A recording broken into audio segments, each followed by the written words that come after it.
Excuse me, పెళ్లి కూతురు తను మా సిస్టర్. ఈ కండిషన్స్కి ఓకే అయితే తర్వాత పెళ్ళి. ఉదయాన్నే నిద్ర లెగు అని కండిషన్ పెట్టకూడదు.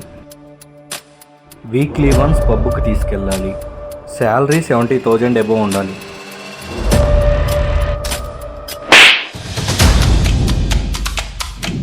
ఏంటమ్మా, ఉదయాన్నే నిద్ర లేపకూడదా? అంటే నైట్ అంతా ఊరు మేము బడి తిరిగి వచ్చిద్దా? ముగ్గేయాల్సిన అమ్మాయి పెగ్గేస్తా ఉంటే నేనేం చేయాలి? డైలీ కర్రీ పాయింట్ నుంచి కర్రీ తెచ్చుకుంటే అదేం చేస్తుంది? కేర్ హాస్పిటల్లో బెడ్ బుక్ చేసిద్దా? శాలరీ 70,000 అబోవ్ ఉండాలా? 7,000 వచ్చేవాళ్ళు బ్రతకట్లేదా? ఇంటికి దీపం ఇల్లాలు, ఆ దీపం వెలుగునిచ్చేదై ఉండాలి, అంతేగాని కొంపం తగిలెట్టేలా ఉండకూడదు.